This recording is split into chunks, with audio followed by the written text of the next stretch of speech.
wabarakatuh. Waalaikumsalam warahmatullahi wabarakatuh. Karena tadi kita jam pertama sudah membahas tentang fikih, sekarang kita akan melanjutkan mata pelajaran akidah akhlak. Monggo penonton, next.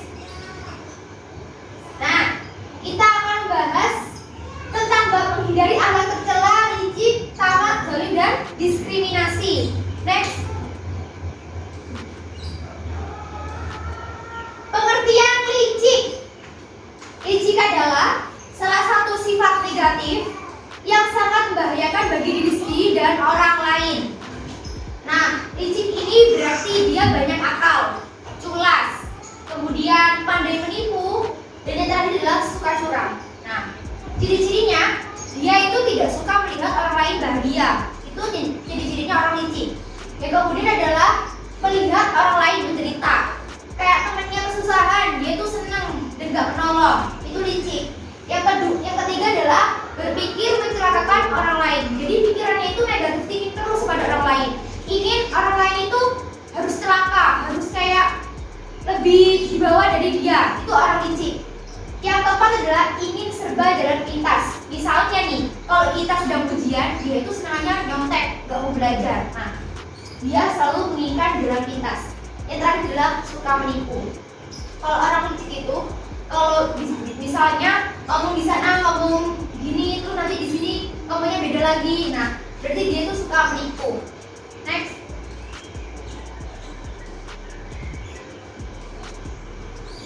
Next. Nah, adapun bahaya licik bagi diri sendiri dan orang lain. Nah, yang pertama untuk orang lain itu adalah sering kali kita jumpai orang itu sikut sana, sikut sini karena tujuannya. Misalnya, ya seperti itu. Kalau waktunya demokrasi biasanya, dia pasti menghalalkan segala cara supaya dia itu keterima jadi kandidat. Kayak gitu tuh namanya licik. Yang kedua adalah licik membuat seorang menjadi serakah. Jadi dia itu rakus, tamak, kepinginnya itu untuk dirinya sendiri dan keluarga, kayak koruptor kayak gitu kan, itu termasuk licik. Yang ketiga adalah orang licik inginnya menjadi nomor satu, tidak peduli teman-temannya atau tidak peduli sekelilingnya. Yang keempat jelas dia itu kurang iman, kurang dekat dengan Allah SWT. Dan yang terakhir, selagi ia butuh ia mendekat. Jadi kayak gini, misalnya temanmu itu butuh kamu tuh pas ada butuhnya toh. Nah, misalkan dia nggak butuh, ya nggak bakal dia ngabarin kamu atau ngecek kamu atau dia minta bantuan kamu. Jadi cuma pas butuh etok aja jawabannya gitu. Dan untuk diri sendiri nih, yang pertama hatinya tuh selalu resah dan gelisah. Ya iyalah, melakukan hal yang jelek itu pasti rusuknya ke hati. Pasti kita itu gak enak, makan gak enak, tidur gak enak, itu pasti sudah. Dan yang kedua, hidupnya gak berkah. Kemudian ketiga, hidupnya penuh dengan fitnah, pasti. Dan yang keempat, dimanapun ia berada, dia selalu mengalami cobaan ya, karena soalnya dia sama orang lain itu gak baik, pastilah dikasih cobaan sama Allah. Dan yang kelima adalah penuh dosa, pasti. Dan yang keenam, biasanya orang yang licik itu meninggalnya itu adalah su'ul khotimah. Artinya ya gak baik-baik. Biasanya orang meninggalnya kayak gitu tuh diomongin orang jelek-jelek, gak pernah baik. Terus ya hidupnya gak enak. Hidupnya itu sakit pun dia itu kayak disiksa gitu loh. Kalau orangnya licik. Next. Yang kedua adalah sifat tamak. Sifat tamak ini termasuk sifat yang tercela. Tamak ini adalah cinta kepada dunia itu lebih besar daripada cinta kepada akhirat. Biasanya orang-orang yang tamak ini adalah dia yang serakah, rakus, mau makan uang orang padahal bukan miliknya, kayak gitu. Ciri-cirinya pasti dia nggak bersyukur dengan nikmat yang dimiliki, selalu merasa kurang, selalu ingin memiliki punyanya orang lain. Yang kedua adalah yang tadi ya, selalu merasa kurang. Yang ketiga adalah memiliki sesuatu yang dimiliki orang lain, seperti kayak gini. Oh, hidupnya nggak itu loh enak, kenapa hidupku kok kayak gini? Nah, jadi dia tuh kepingin hidupnya kayak yang Mbak Sita tadi itu. Yang keempat adalah panjang angan-angan. Jadi orang tamak itu sukanya tuh Jadi cuma mimpi, angan-angan, menghayal, nah kayak gitu. Yang kelima adalah kikir, dia itu pasti pelit. Pelit itu gak mau lah mengeluarkan uangnya sendiri, pasti maunya itu punya orang lain. Nah dia itu mau makan punya orang lain, tapi untuk mengeluarkan dari uangnya sendiri itu gak mau, itu kikir. Kurang menghargai pemberian orang lain, jadi orang lain itu niat memberikan kita sesuatu, tapi kita tuh kayak gak ngajeni itu gak menghargai. Nah, kemudian terlalu mencintai harta yang dimiliki. Biasanya orang yang terlalu mencintai harta yang dimiliki itu, dia itu pasti ya di akhirnya itu kurang. Selalu mikir dunia dhisik baru akhirat, pasti itu. Dan yang kemudian adalah terlalu semangat mencari harta tanpa memperhatikan waktu dan kondisi tubuh. Soalnya orang-orang yang seperti ini tuh mindsetnya itu cuma uang dan jabatan, pasti sudah. Nah kayak di gambar itu ya, itu sudah sekali contoh orang yang tamak. Dia tuh memakan makanan orang lain, itu tamak. Dan yang terakhir adalah semua perbuatannya selalu bertendensi pada materi.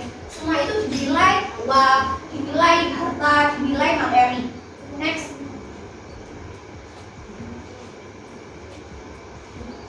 Nah, ada bahaya tamak dan cara menghindari tamak. Yang pertama, bahaya tamak untuk diri sendiri ya.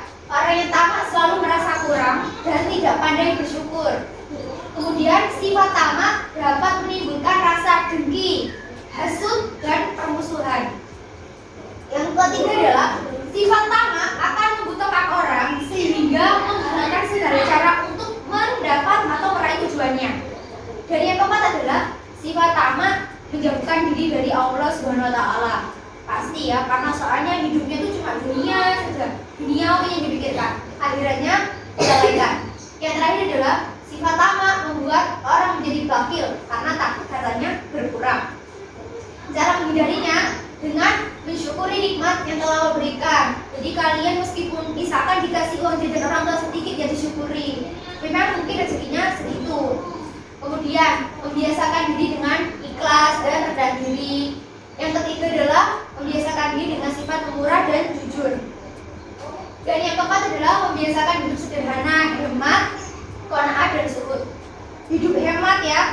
Hemat dan kikir beda. Kalau hemat itu kita tahu kalau misalkan uang kita tuh sedikit dan kita memilih mana barang-barang yang patut dibeli dan mana yang nggak dibeli. Nah kalau kikir itu kita pelit, untuk diri kita sendiri itu kita pelitnya namanya kikir. Dan meminta pertolongan kepada Allah agar dijauhkan dari sifat serakah. Serakah itu artinya tamak tadi. Dan yang keenam, menghindari sifat iri jika melihat orang lain banyak harta. Jadi contohnya kalau anak-anak sekolah misalkan melihat teman-temannya tasnya baru, kalian gak usah iri. Mungkin nanti kalian bulan depan atau minggu depan bisa diberikan juga tas baru, jadi gak usah iri. Tapi iri dalam misalnya kayak melihat temennya peringkat kelas, peringkat 1. Nah, iri kita tuh untuk memotivasi diri kita. Gimana caranya kita tuh bisa kayak gitu, tapi dengan cara yang baik, belajar, gak nyontek, gak culas, nah kayak gitu. Terus yang terakhir, sadar bahwa materi hanya hiasan hidup dan perantara menuju akhirat. Jadi materi itu hanya sementara, fana. Yang kekal itu nanti kita di akhirat. Tapi dengan materi itu nanti kita bisa menunjang ke akhirat. Contohnya, kayak kita kerja, kepingin umrah kan harus pakai uang. Nah kayak gitu perantaranya. Next.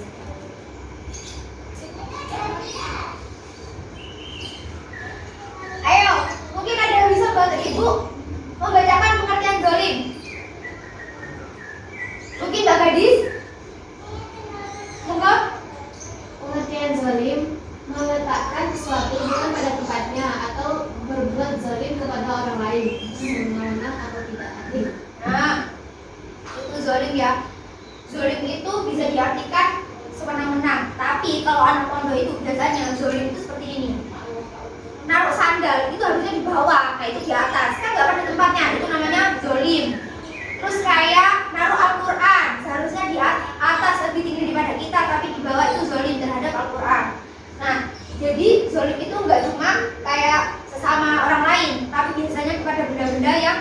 lebih kedudukan lebih mulia lah, kayak Al-Quran, kayak guru seperti itu. Kemudian ciri-ciri zalim. Yang pertama adalah melakukan kemungkaran. Kemungkaran ini ya perbuatan tercela apapun itu. Kemudian senantiasa mengingkari kebenaran.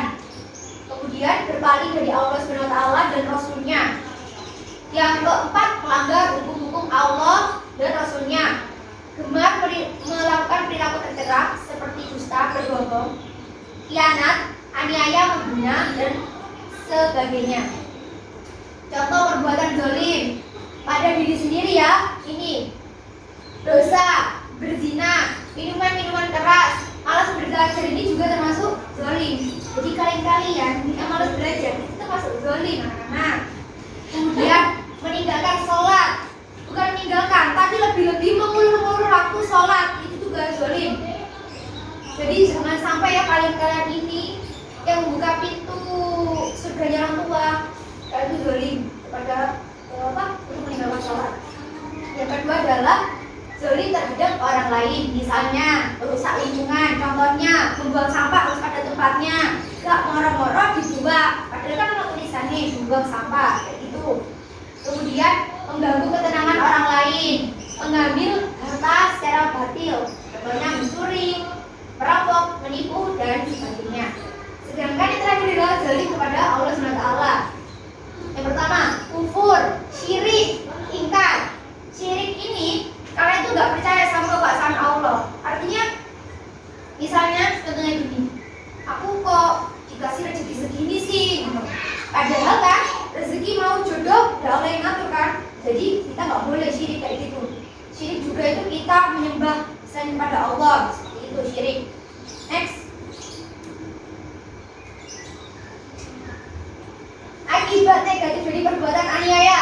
Yang pertama, merusak persatuan dan persaudaraan, merusak tatanan hidup di masyarakat, menghilangkan akhlak atau sifat yang baik, kemudian merugikan orang lain itu pasti, dan yang terakhir menghilangkan pahala amal perbuatan. Jadi apapun yang kita lakukan itu kayak amalnya itu nggak sedikit dulu loh.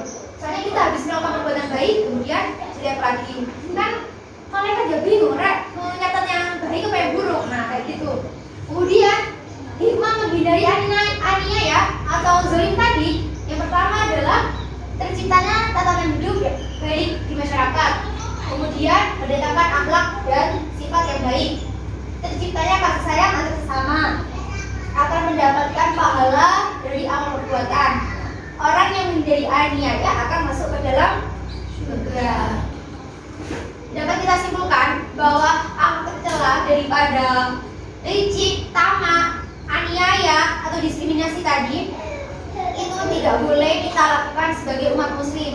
Sebagai orang yang berilmu, kita harus menjauhi akhlak. Jadi kalau kalian tahu ilmunya, kalian harus melakukan. Boleh boleh dimaafkan misalkan kalian tuh nggak tahu ilmunya. Tapi kalau kalian sudah tahu ilmunya dan gak dipraktekkan, kalian yang dosa. Jadi kalau misalkan kalian dapat ilmu itu langsung dipraktekkan, diterapkan di dunia, di sekitar. Oke? Untuk tugas hari ini, Ibu akan memberikan kalian tugas untuk membuat peta konsep terkait akidah akhlak, materi akhlak tercela, licik, tamak, diskriminasi, dan kemudian dikumpulkan pada minggu depan. Apakah kalian bisa, anak-anak? Bisa, Bu. Nah,